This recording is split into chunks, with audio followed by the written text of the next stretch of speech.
And it doesn't matter what part of society you're in. Everyone has, it's like perpetual victimhood and recreational outrage.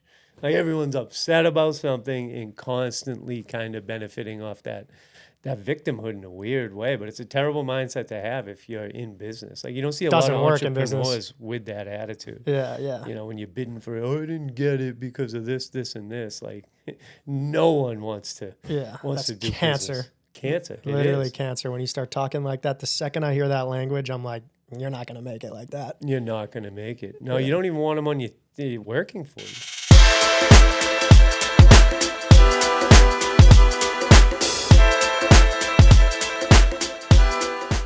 But when I look at pictures of my mother, and I hope she never, hears me say this, but they looked so old, man. My father with like the long mustache, I'm like, you guys, and then you find out in the picture they're like 26. Like, I what know. the fuck? It's got to be stress too, like stress induced. They probably had a lot more weight on them. I don't know. Maybe social media is good for us, and it's keeping us young. Keeping us looking young. I don't think so. No, it doesn't seem like it's too good for us, but it's got its advantages, and we got to take accountability too. Yeah. I was watching this thing with Mark Zuckerberg. He's on the goddamn in front of Congress, and they're blaming him for getting people addicted. And it's like, well, he's a business. Like, he wants you to use his product. Mm-hmm. You know what I mean? How about a little accountability from the parents, or, you know what I mean? I don't know how you guys feel, but that's how I would feel. Like, my nephew comes over, there is no fucking iPad or TV. We're out doing shit. Yeah. Yeah, I think there's just like, that's just kind of like the culture. Western culture is blame shifting. Yeah. It's like, whose fault is it? It's like, that's very low control, and it's not really going to lead to you getting the outcomes that you want when you're externalizing blame. Mm-hmm. Like if you take internal accountability and say, what could I have done differently? Then you'll start getting different, results. Yeah. But like just pointing fingers to everyone else, like gives you very low control of your environment. And it doesn't matter what part of society you're in. Everyone has, it's like perpetual victimhood and recreational outrage.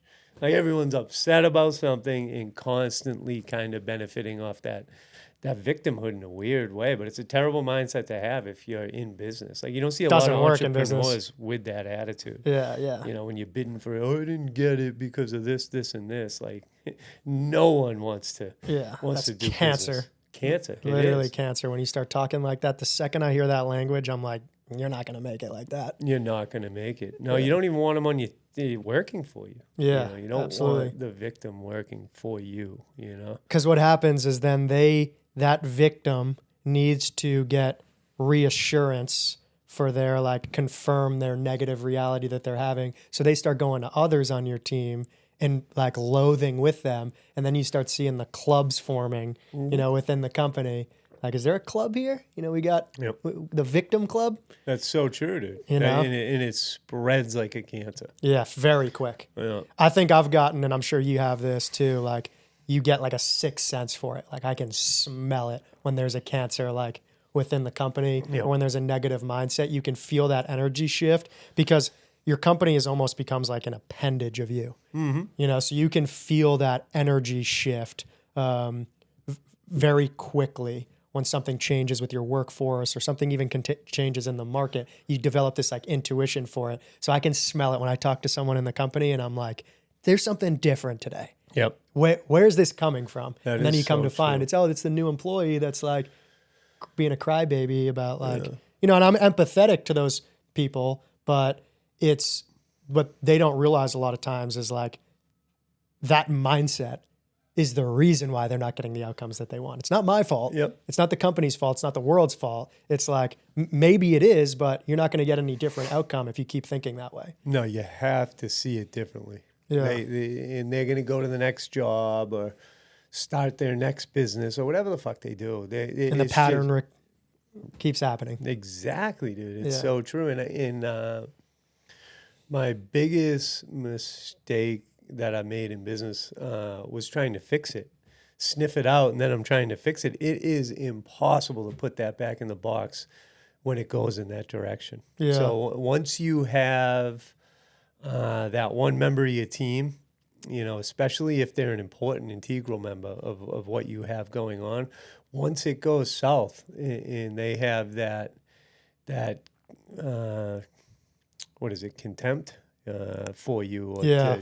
dissent, or whatever the word is towards you, it's over. You can't fix it, man. I tried. I had a guy who worked for us, and he's an important piece to the team, a 4-man team at first.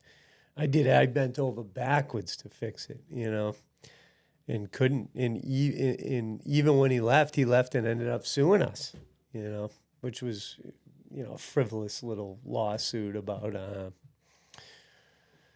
unpaid wages or something dumb. You know what I mean?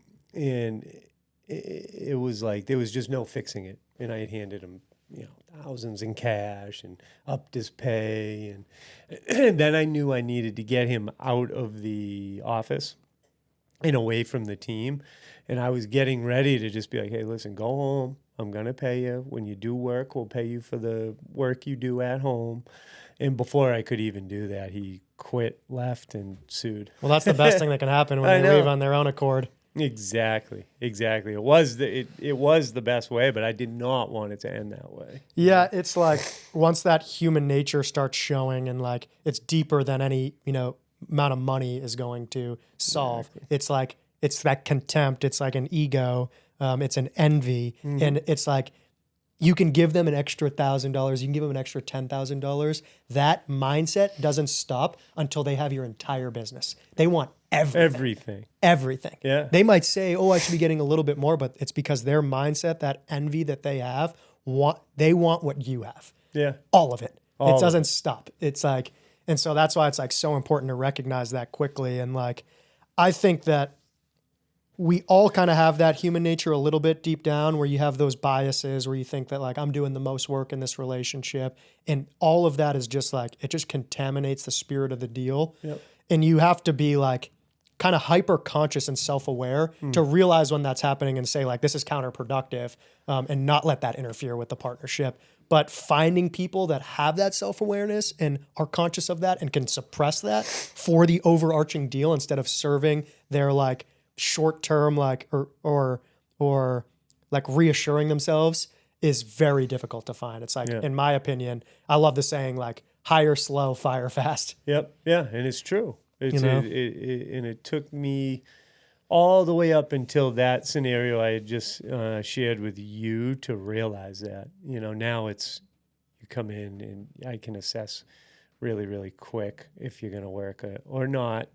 And when it starts to not work, I just cut it right off. How do you assess that? Like if a person's going to work within the culture or within your team? The overall attitude, like someone like Connor comes into your business, that's going to work. You know what I mean? You can just tell by his overall attitude, his work ethic, his sacrifice in certain situations. He's not totally ego-based in any way. You know what I mean? He's not just like consumed by his own ego. And it's like my business partner, Kevin, fantastic example, all those characteristics that like a guy like Connor has, and it's worked in everything we've done has worked. The funny thing about what we were talking about earlier with people, when you do cut them off, oh my God, every time I've gotten rid of them, it's such a weight off your shoulders. It's like a weight off my shoulders. The clarity, the cognitiveness comes back, and the business excels. You know, it's like a black hole. It just like is a void for your energy, and there's so much negative energy, and you're thinking about like how it's gonna fuck pieces of your business, and like they're consuming all this time and this thought energy that could be going to productive stuff.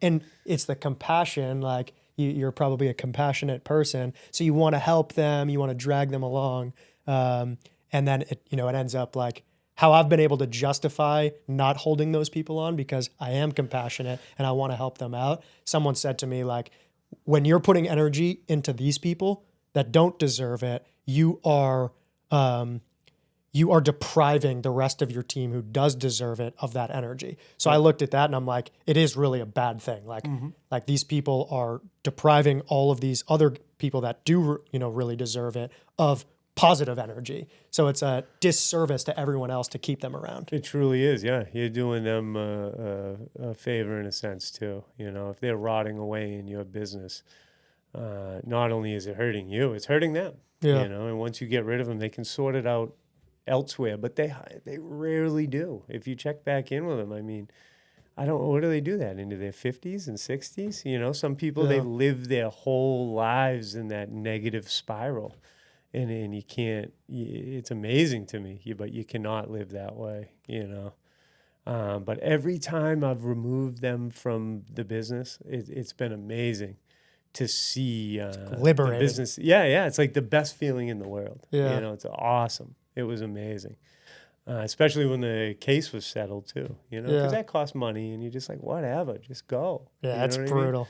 I've been in 3 lawsuits in the past couple of years, and it is not fun. That's another thing that a lot of negative energy goes towards. I mean, it's a part of business, but it sucks. It's an interesting world to navigate, like the leverages and like the psychological strategy that goes behind. It's not as cut and dry as people think, the legal system.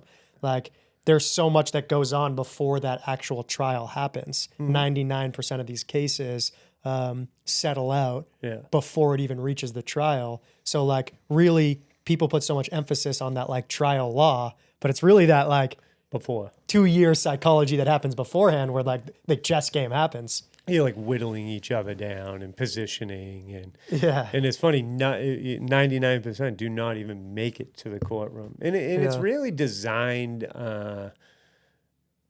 in a way to settle out of court. It's designed negatively towards the business. Like the business is always going, not always, but in my case, it wasn't a matter of winning. It was a matter of like, how much am I? He's saying an outrageous number and I'm saying a low number in return. You know what I mean? Like I feel like I owe him nothing. But the trade-off is spending $200,000 in legal bills to get to that nothing. Exactly. Yeah. And you're not going to recuperate that from him probably. Yeah. Yeah. And that's what it feels like. It's just this. Like, all right. And eventually you come where, like, I can't spend any more money on going back and forth with my lawyer.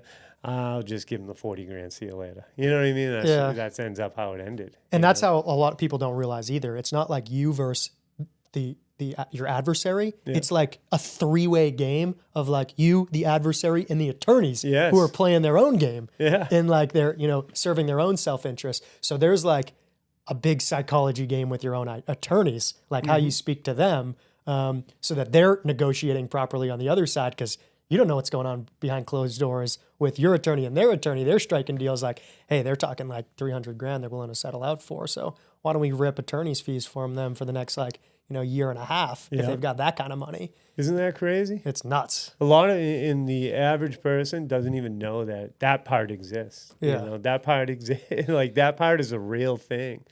And the attorneys know each other. Yeah. 9 out of 10 times they know each other and have had other cases together. Yeah, absolutely. And they're just like a third party to what it has nothing to do with truth and in reality of law until you get to the courtroom. Which almost never happens. Never happens. Yeah. So that psychological game is like, that's what I've learned is like, you've got to really communicate confidence to your attorneys, like that you're willing to go all the way so that they come with that aggression to the other side. And then the other side is saying like, if they're willing to go all the way, is it worth it for us to spend this amount of money if we don't have a case in the first place? And if you say to your attorneys, like, we're desperate to settle out, then they've got you by the balls. By the balls. Yeah. So that is so true, man. Yeah. And that's the worst position you can ever take. Yeah, absolutely. Is that. And I'm sure there's a lot of people who do, say that. Oh, just get this. I'll do anything just to get this to go away. Right then, they're just like, oh, we fucking got you. You know what I mean? And it works with anything. Like, you can't be giving people that amount of leverage. It's like you figure out that is the whole game of life is like, who holds the leverage? Once you hold the leverage, you can do good things, and if you have good intentions, it's great. But it's like, I don't want, someone else, my adversary, to have the control over the deal or the control over my outcomes in any situation. Like, when you can internalize control, like, hopefully the people who figure out to internalize control have good intentions. But you definitely don't want to be the one that doesn't have any control. In any negotiation, and I'm sure you've heard this, is like the ability to walk away. And that's usually anyone who has that ability to like confidently like, all right, that's usually when the other side Huge will come leverage. to the table, right? Yeah. Because that's the leverage. Yeah. You can walk away. You do have the upper hand. Yeah. Most people can't do that. As soon as they sniff that you're relying on that decision, then they've got you by the balls. Yeah, the legal shit is something I never, and I will at some point. I wish I could never get involved with ever again. Yeah. I hated that, man. Oh, it was because you're running two businesses. Exactly. At that time. Exactly. It's two businesses, and, Yeah. and that shit was so. There were days I would spend more time on that than my actual business, and that's horrifying if you're a business owner. Absolutely. And it was like an all-day consuming thing. And it's very negative. Very negative. Yeah. Yeah, there's nothing positive about it. Yeah. That's so true. So what's like what do you got going on right now? Tell me about your business and how you got into it. And So right now, I'll start with Boston Hemp Inc. is our main cash flow and main business me and Kevin operate.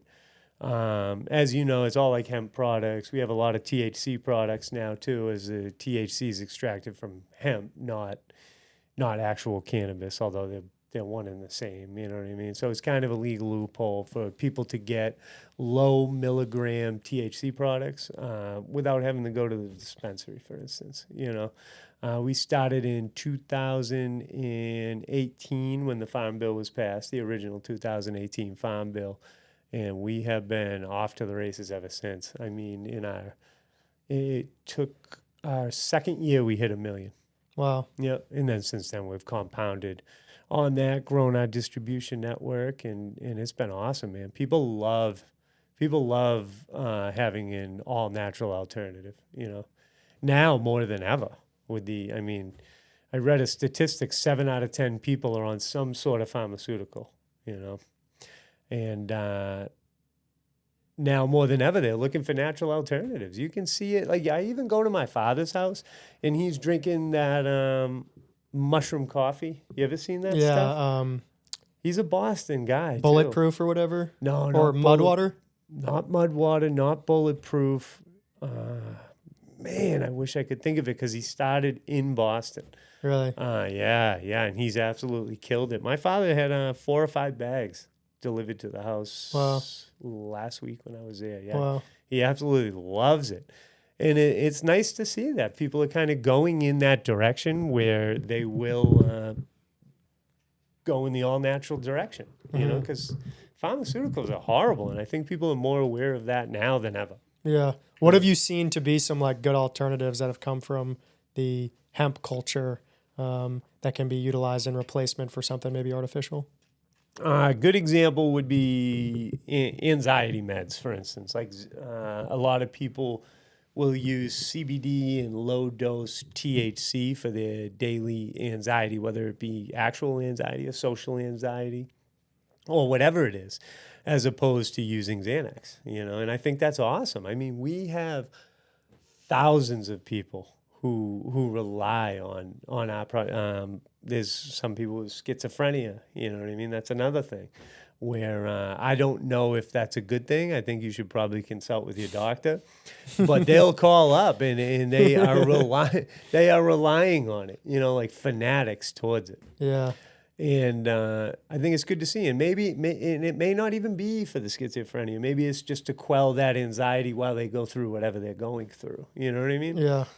I think that is the best part about being in this industry is, you know, you're helping people. You know you're helping them. And then you have, you know, the other % who just want to get high, and that's fine too. I guess, you know. Can you smoke weed and run a business? I do not smoke weed. No. I can't do it either. Snoop Dogg can do it though. Yeah. You know, Wiz Khalifa can do it. They seem like aliens to me. I could never be high and do what I do. Yeah. I've tried to do it, but it just doesn't work. Yeah. Or for me, at least. Well, with marijuana, for me, it's like I overanalyze and overthink and kind of start to give myself anxiety personally. Yeah, You know what I same. mean? Where I'm like, oh my God, this is overwhelming. It amazes me that people have the opposite effect. You know? They take it and they're like, all right, I'm ready to go on with my day. I don't know if it's my genetic makeup. I'm obviously in the distinct minority, but I do not get high. I do like CBD though. I love it. For what uses? Calms me down, like before this. You know what I mean? Even though I'm not like a overly anxious person, it gets rid of that little bit of procrastination or that lag I might have. I just take it. I'm calm. I'm ready. All right, I'm ready to dominate today. But you don't really like feel when I take CBD or if I've taken CBD, you don't like, it's not like smoking weed where you feel like, okay, I feel like I know that this is working. Yeah. You know, CBD, it's like very subtle, if not anything, but you can feel that effect for sure. I can, yeah. And it like washes over me. So with flower, CBD flower that has very, very low amounts of THC in it, when you smoke that, oh God, you feel it right. Just wash over you. It's a very, very relaxing. And that's what the tinctures are supposed to. I think they're supposed to give you that feeling. You know what I mean? That nice washes right over you. You get that warm feeling. Yeah. You're in no way high, but you feel relaxed. Very relaxed. Give me like the kind of like scientific breakdown of like if you had to give me the analysis of the different hemp products, like different cannabinoids, like different disciplines of the hemp products. You know, how would you go into that? So, like, what do you mean? Like, what product would you use for certain situations? Yeah, different effects and like, you know, I know there are like, you know, THC, Delta 9, Delta 8, all these different things. Like, what are the different effects? Or are you? It's either like psychoactive or non-psychoactive. A lot of the cannabinoids that are like CBD, CBG, a lot of them are just anti-inflammatories. And now they're doing studies, which is really, really cool to see. A lot of anxiety, believe it or not, is coming from being inflamed. And they're trying to make the correlation of why. You know what I mean? Why inflammation can actually cause anxiety in certain people.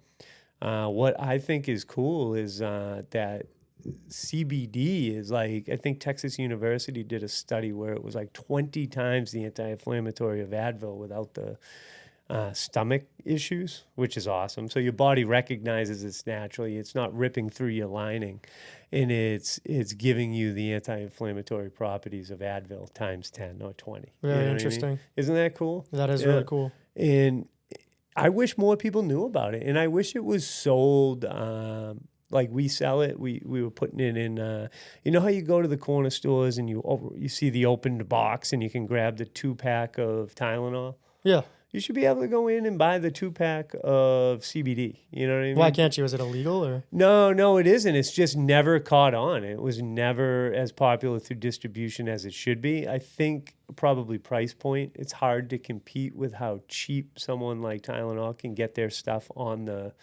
shelves. So you can go in and probably grab one for, 50 cents, 25 cents. You'll probably not be able to get CBD that cheap, which sucks. I personally do not have a good relationship with THC. It doesn't work very well for me. Yeah. But I've been utilizing the CBD creams a lot for just like pain from working out. Yeah. And it's amazing. It's awesome. My grandmother, she had really bad sciatica. That she got surgeries to, fix. She was taking Percocets, very strong Percocets. And, she said nothing ever relieved the pain except taking CBD cream. It was she found it later in life, but some miraculous way, this little jar of CBD cream has a higher effect than a Perc 80. Yeah. Some intense narcotics. And it's, you can put it right on it too. So when you're taking pain meds or opioids, you're just taking it and it's just making you almost ignore the pain. The CBD cream is cool because it's going directly on it. If you have knee pain, it's going directly to your knee and getting rid of the inflammation and working. My mother had lung cancer. When they did the radiation through the back, it killed nerves. And she had nerve damage from the laser or whatever it is going through the back to get the cancer. And same thing. She would take all the pain meds they could give her, And it would work to a certain degree where she could go to sleep or forget about the pain for temporary moments. But nothing worked as good as the CBD cream. And we have a roll on, and it works. The problem is it only works for 30, 45 minutes. She just reapplies it and she's good, and it's because it's like right on the spot. She's not forgetting about the pain. It's actually attacking the pain. So how does your guys' business model work? Is it a storefront, or you guys are doing online sales, or a combination of both? Yeah, so we do online retail. And then we have, the people who will come in and buy, like we'll sell by the pound. Some people just buy the pounds of our THC flower, CBD flower, whatever they want. And then we have the distribution through convenience stores and whatnot. So sometimes we sell directly to the convenience store. And then other times those convenience stores will go to the distribution centers that we're also in, and they'll buy from them. What's the best channel for you guys? For cash flow? It's nice when people come and buy by the pound. I love, when they come in and drop that type of cash. But the most consistent would be like to the distribution centers. What do you want to grow the most? Where do you see the most potential? Distribution. I would love to just be in as many corner stores as possible throughout the entire nation. How do you structure those deals? Are there like large conglomerates that have access into them, or do you have to go individually to... It's individually through those. So it's really strange how the convenience thing is set up. So if you go in, when we were going store to store when we first started, we would go and ask for owners. Like, hey, we're so-and-so. We have this brand new product, our CBD flower. We'd love to get it on the shelves with you. And, you hit that whole sales pitch. And then you find out the guy running the cashier actually owns the store. Then you find out the guy who was running the cashier at that store that day actually owns like 13 stores. No way. Yeah, it was very, very cool to see how that works. And then they will, we built relationships with the stores throughout Brockton and Boston. And then they will introduce you to their friend and get you into the distribution center, which will service 200-300 stores. You know what I mean? And it's all very, very individual. It's like an underworld almost. It's very strange. There's no big corporate conglomerate that is just the target of distribution centers for convenience stores. And I've seen it with it's interesting. I've seen it with like alcohol chains or the alcohol business. Like, a lot of people think that the battle is getting on the shelves, but then what they don't realize is that person who has the store becomes like your salesperson. So just getting it on the shelf is one thing, but getting for them to display it properly, getting them to articulate that product, so that they can move it is a whole nother beast. It is, yeah. Yeah, and we have one chain that we work with, which is King's Smoke Shop, for instance, and we have an awesome relationship with the owner of that chain. They're all the way from here down to Virginia. And you go in and we're like, they're just selling and selling and selling and selling. It's because of that. We built such a good relationship with the owner that he is relaying to them like, hey, put this on the shelf. I want to hear it. This is what it does. You know what I mean? Then we're going to drop it off to the stores, telling them, building relationships with them. And now they are specifically selling your product. They're very, very knowledgeable about it. And that's where you see, like you said, that's where the sales just pop out. And that chain would outsell anybody for us. They're like our best chain that we do business with. And it's because exactly what you just said. Yeah, you're almost better having like a few really quality relationships where they're really converting than having, 10,000 relationships that, they have no clue about your product and you don't have that, quality relationship with them. Where it's just sitting there and no one knows what the hell it is. I mean, look at all these, like, if you go into a liquor store, like, there's a million products in there, but like, so many people go for the Bud Light, or they go for the, the name brands, the little like random like brewery is not going to get as much attention unless, you know, that owner is advocating for it, or it has some good marketing, or, you know, the branding pops out or something. It's being displayed and getting that attention. That is true. And even now when I go, I don't drink very often at all, but when I go out, I like subconsciously have it in my head, like, what are you drinking? I'll get a Heineken. I don't even think about it. It just kind of comes out now, you know what I mean? I don't even know why it ended up being Heineken, but like you said, they go in, they grab their Bud Light and they're out the door. And I don't even think a lot of them know why. You know? I mean, it's just ingrained in them and the marketing and everything. That's like, it's so true. And to get, if you're a small brewery, like, oh my God, that must be very, very difficult. And they have to go in, and we do a lot of, when we first started, we had posters and informational packets and all that. But how many customers really read those? Like, there is nothing better than having an employee who knows about your product. They don't even work for you, but they have a vested interest in whatever reason to sell your product. Yeah, you know? Absolutely. And that comes from building business relationships, you know, and that's what we did with that place, King specifically. Sick. It's amazing. How'd you get into this business? I got in because when my mother was diagnosed with cancer, she couldn't eat, couldn't sleep, and she was going through chemo. And the only thing that worked for her, literally from the first time she took a 1-to-1 ratio CBD THC gummy, she said, order me a pizza from Poopsies, order some pizza from Poopsies, which is this little place in Pembroke, very popular, great pizza.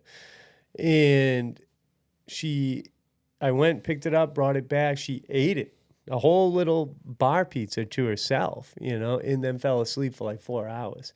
And it doesn't sound like a lot, you know, but for someone going through what she was going through, it was unbelievable to see that. And it was right then where I was like, holy shit, I'm gonna start this business. Like, other people need to know this exists, because I had only read about the benefits of THC while going through chemo, and I'd only read about it, but I never. Once I saw it, it was like I was like, holy shit! It was immediate.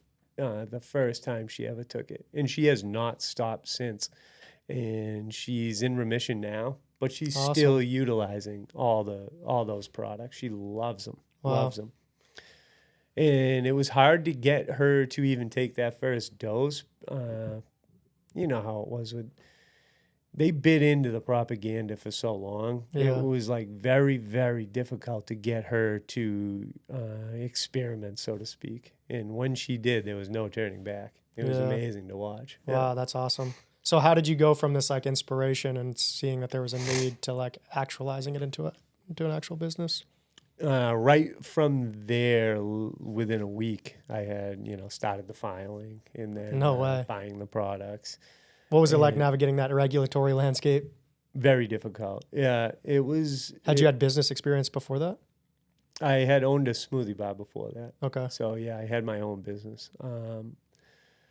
So that was a huge advantage, actually, because I knew how to go through a lot of people stop and I'm going to start my own business. Then they start with the filing and they deal with that. And they're like, oh, you know what, fuck this. Because it is a headache. Yeah. It is a headache.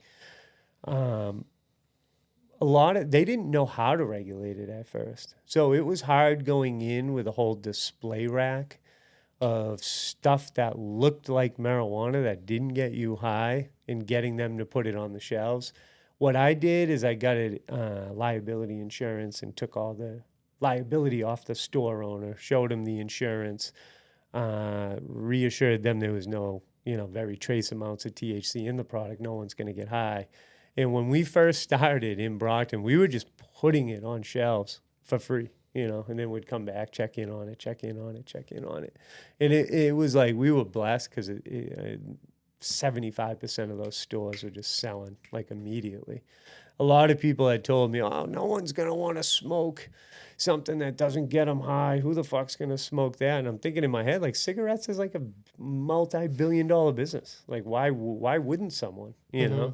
And it may not have gotten them high, but it definitely relaxed them and did something for them, because the rate at which it sells is amazing. it's incredible. It's undeniable at this point that it's a super solid product. Even the hemp flower. Yeah. How has the hemp industry changed over the years? You saw a lot of the fly-by-night disappear. So there were a lot of fly-by-night capitalized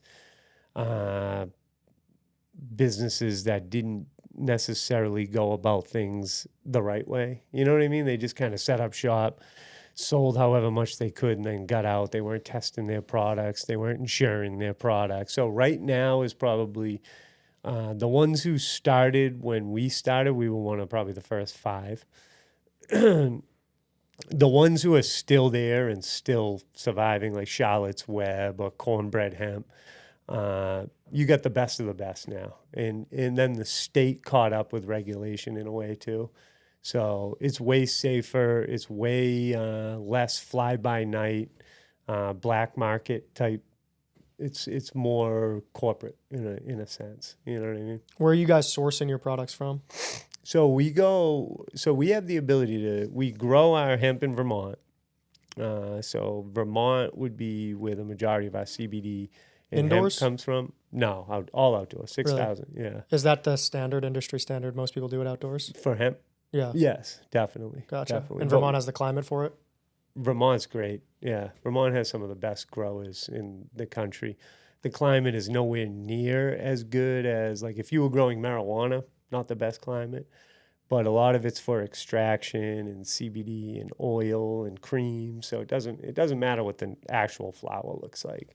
For us, smokable flower, which is still a big hit for us, it would look better if it was from Oregon aesthetically, but I mean, it does the same thing. So people in between hemp and THC, when people are getting high, for whatever reason, they want it to look beautiful. They like the ritual of breaking it down, the smell of it. But when it comes to hemp, there's less.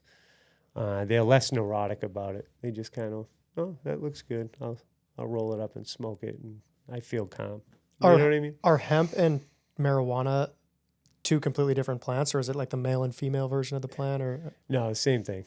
Okay. The same thing. The only thing that is different is the hemp is genetically predisposed to being low in THC. So once it's below that 0.3%, it's hemp. There's no difference. Gotcha. between the two of them. So what is the climate condition or the environment to get a good product? What are you looking for? It wouldn't matter as long as it's grown by someone who knows what the hell they're doing. Like in Vermont, for instance, they know how to grow the flower. So the aesthetics wouldn't matter. They're just trying to grow it high in CBD. So it doesn't matter like if it's in the mountains or if it's in a valley or if it's humidity or... It would matter looks-wise. It won't matter potency-wise for what you're doing, especially when you extract it. Interesting. Yeah. I never knew that. But when it comes to marijuana, it matters. And it matters big time. When you grow it inside, the reason marijuana is grown inside is because you have complete control over the environment, which changes the smell, the aesthetics. You know, genetics play a huge role too. But when you're growing indoors, you're playing the hand of God almost. Yeah. Yeah. So kind of final question to wrap this up.